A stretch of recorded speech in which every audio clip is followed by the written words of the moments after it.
Is it on? Hello? Oh, hi! You guys made it! Hi! And if you don't know where you're at, this is my new series on the book, calling it right now The Mystery of the Ozarks. I started writing it today, and I'm going to try to post episodes each week here on YouTube so you guys can keep up with me as I'm writing it. If you have any comments or suggestions or thoughts, I legitimately started writing this today. So put them in the comments and let me know what you think. Enjoy! Recording? It is. Wait, is it? Yeah, it is. Okay. This is Mystery in the Ozarks. By me, Will Boer. Background noises and clapping are from my daughters. Hi! Hi! All right, chill. Mystery in the Ozarks. The scorching August sun glinted off Jake McDonald's sweat-drenched forearm as it lay on the frame of the open window of his 2002 white Chevy Silverado. He drove down Highway 22, headed back to the house from Fort Smith. Yeah, it may not be the nicest, but I love it. Just like Granddad did, Jake thought to himself as the wind from the open window whipped in his face. I mean, AC would have been nice, but hey, it's fine. Or hey, it's mine. Feels so good to be free and driving my own vehicle, he thinks to himself as he slows down with the speed change as he nears his hometown of Charleston, Arkansas. He had been driving since he was 16, but he'd never had a vehicle of his own until today. Today was the first day he was able to go where he wanted and when he wanted, and the entire world felt like it was open to him. His parents had wanted to wait until his 18th birthday this next month to give the truck to him, but his grandfather had passed away from pneumonia complications last week. They had made a plan for his granddad to be the one to give it to Jake. His grandpa was 93 years old when he passed away, and Jake is headed back home from the burial at the National Cemetery in Fort Smith. His grandfather, William McDonald, had served in the Vietnam War. Hey y'all, he hollered out the window as he passed the old dairy diner, and some friends were out front getting into their cars. He lived on the other end of town, a few miles out of the city limits. His father was a chicken farmer, and his mother was a 5th grade teacher for the local elementary school. As he passed the turn for the high school, his thoughts collided in excitement. Just one more month and school will start, and I'll finally be a senior. Here comes the class of 2023. He smiled to himself at the thought of wearing the cap and gown and seeing his parents and family in the stands as he grabs his diploma. Honk! A car swerved out of Casey's parking lot right at his truck and barely missed him. Who the heck was that? Jake's mind raced as he snapped back to the road. As he did, he noticed the vehicle was a 2000 red Chevy Malibu with a giant Dallas Cowboys sticker on one side of the back glass and a giant Razorback sticker on the other side. Dude, he hollered out the window of the car at the car in front of him. You almost got me that time! He yelled as he waved at his best friend Will, who was behind the wheel of the red Malibu. Will Wallingford was a giant of a kid. He was 6'1" and about 260 pounds of solid muscle. He lived on the farm next to Jake's family, and they had been best friends their entire lives. Will was the one who was always getting him into trouble. He was always pushed the envelope a little too far. So long, sucker! Will hollered out the open window of his Malibu as he stepped on the gas to squeal the tires in front of Jake and took off towards their road. Both farms used the same access road, so it had been nicknamed McWalls Road by the local kids. Jake, not to be outdone, began to speed off behind him. They were cautious going through the light in town and both slowed until they hit the city limits. Then it was a race to get to the turnoff first. Jake is right on the Malibu's tail as they're about to mile out. Snap! Thud. Starts coming from under the hood like something is hitting the underside.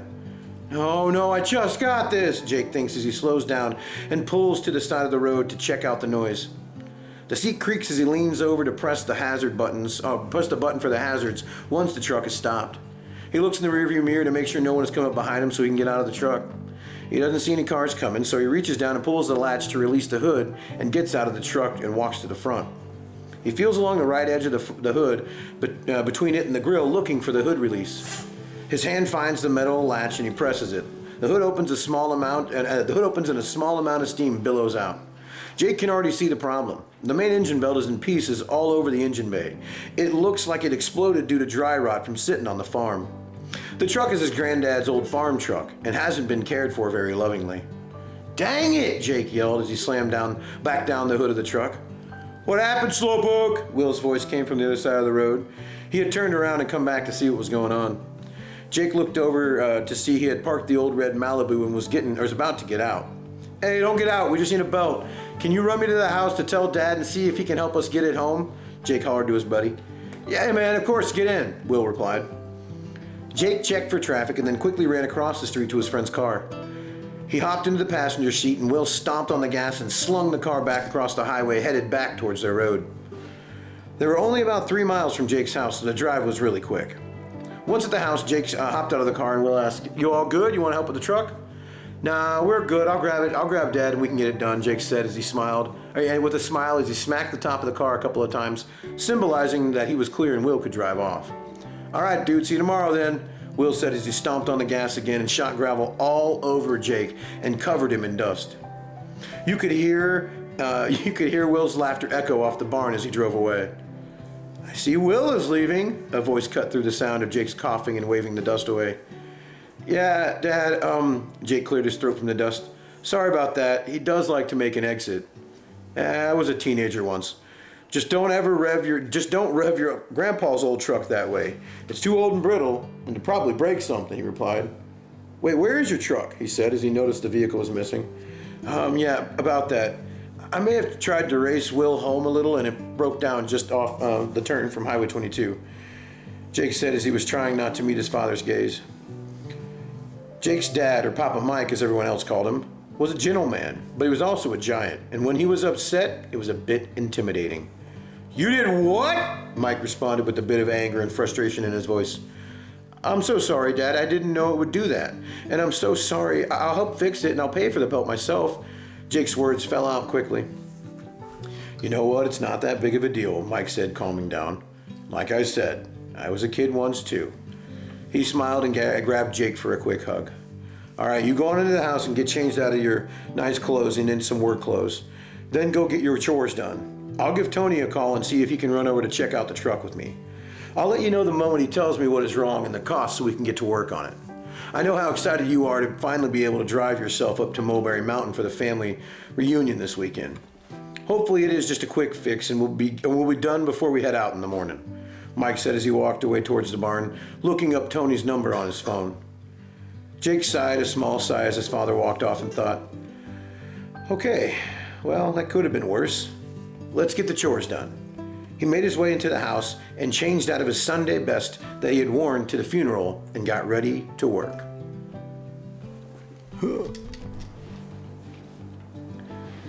Chapter 2, the next morning. "Rise and shine, sleepyhead," a voice rang through Jake's thoughts and shook him awake. He was a bit disoriented at first because he didn't remember falling asleep. He shook his head a little to help wake up. "Oh yeah, I finished all the chores last night and fell asleep on the couch.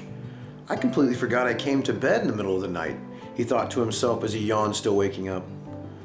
Hurry up, son. We are getting loaded up and be ready to roll in about 15 minutes. We let you sleep in a little bit because you seemed beat up from everything yesterday and Dad's funeral and such." His mom choked up a little bit when she said the word Dad. His mother, Angie McDonald, was about 5'5", and she had short brown hair that was cut just above her shoulders. She wore blue jean shorts and a gray t-shirt with the sleeves rolled up a little. She had green eyes that could look the guilt right out of you, but was also one of the sweetest and most loving people in the world.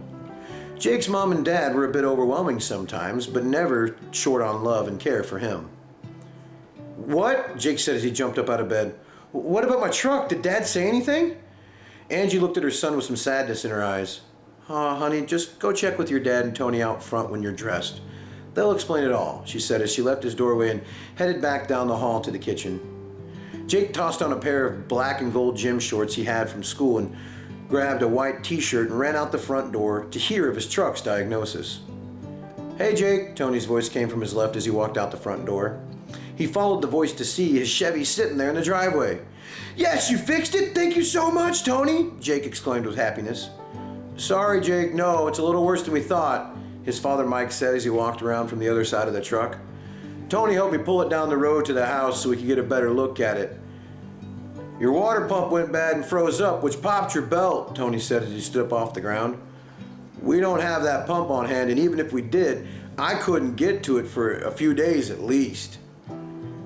"Ah, man," Jake let out an exasperated at the thought of not being able to drive himself up to the reunion, but instead being stuck in his dad's truck between him and his mother while they listened to 90s country and sing at the top of their lungs. Their family was fulfilling their grandfather's wishes and having a reunion of sorts to read his will and spread his ashes. Mulberry Mountain was a large campground up in the Ozark Mountains that his grandfather adored the place. The family would visit there pretty often as he liked to go on long meditative walks in the woods. He told everyone that it helped with his anxiety and helped keep him calm. They even had a cabin that was his usual, and it was the only place he would stay in when they were there. He used to tell Jake stories about a long-lost treasure of the Ozarks and how there were clues all around them. The stories were legendary in the McDonald family, and they all enjoyed when their grandfather William would recite one. Last time they went, Angie had fought with William that he should have someone go with him on these walks. But he insisted that it was best for his mental health to spend some time alone. Yeah, unfortunately, son, we're going to have a wrecker come to get it and tow it to Tony's place as we're leaving for the weekend. Grab anything out of it that you think is valuable. We don't know this tow truck driver, and I wish we didn't have to worry about things going missing, but it happens a lot, Mike continued. Sorry, Jake, I know you were excited, but we'll get it back running and get it back to you when you get home, Tony said as he began packing up his tools he had laying around. All right, Dad, I'll grab the stuff out of the truck, Jake said with a lot of disappointment in his voice. Thanks, Jake. But son, don't worry. The weekend will still be a blast. I just got a new Garth Brooks CD for the trip, Mike added as he smiled and walked into the house to help Angie finish packing. Jake shuddered at the thought of being stuck in the truck with the singing twins and made his way over to the passenger side of his white Chevy. He opened the door and hopped into the seat and surveyed the truck for the valuables. Sunglasses, yeah. He looked around the empty truck, realizing he hadn't had any time to leave anything of value in it. His eyes scanned to the front glove box, to the front of the glove box, and he realized he hadn't looked in it yet. He pressed a button to release the lid, and it popped open. Inside, there was only a small leather book that was wrapped with a piece of twine. The leather cover had several deep scratches on it, and pressed to the top of the book was a small yellow post-it note with a short handwritten message. For Jake. Jake was a bit shocked to not only just find a single solitary book, but one addressed to him. He reached in and picked it up. The twine string was tied tight, keeping the book closed. He quickly undid the knot and opened the book to the first page. There was a handwritten message on the inside of the cover. Jake, if you're reading this, then the doctor was right, and I'm now dead. This book contains all of the research I have done up to this point. It is now yours, and I hope it helps you on your journey. No one else in the family has ever enjoyed my treasure hunting stories, but you always did. So I now need to tell you that the Ozark treasure is real. And in this book are all the clues that will hopefully help you find it. I know this sounds like an old man who's lost his marbles, but I've not. I've spent the last 20 years gathering the information in this book. Please guard it and be careful with who you share it. Make sure you can trust them. P.S. Please don't tell your mother I left you this. She never wanted me to get you caught up in treasure hunting, but I thought you were the only one I could count on to keep searching. The answers are in the book. Just follow the clues and you'll find it. I know it. Enjoy the treasure. Love, Gramps. Jake, are you ready? We're about to leave. Angie's voice cuts into his thoughts just as he finishes reading the note. She's standing out in front of his truck and pointing to his dad's truck, where his father is sitting in the driver's seat ready to roll. His dad's truck was his '97 Chevy Silverado with a single bench seat up front. So they were all going to have to smash together to get the doors closed. Huh? Yeah, sure, Jake says as he closes the book and quickly puts it into his pocket. What in the world, Grandpa? What kind of treasure? Whose treasure? Why did you leave me this book? His thoughts swirl like a hurricane as he walks over to the truck and hops in. Great, now I'm stuck here for at least an hour before I can read more of this thing Grandpa left me. This is misery. Angie hopped in beside him and shut the door. All right, let's hit the road, said Mike as he backed out of the driveway and headed to the Mulberry Mountain campground. Tune in next week for the next episode. If you do have ideas or thoughts on where this story might go and things we could add in the future, please put them in the comments. I'd love to hear your feedback. Thank you guys so much for being here and watching. We'll see you in the next one.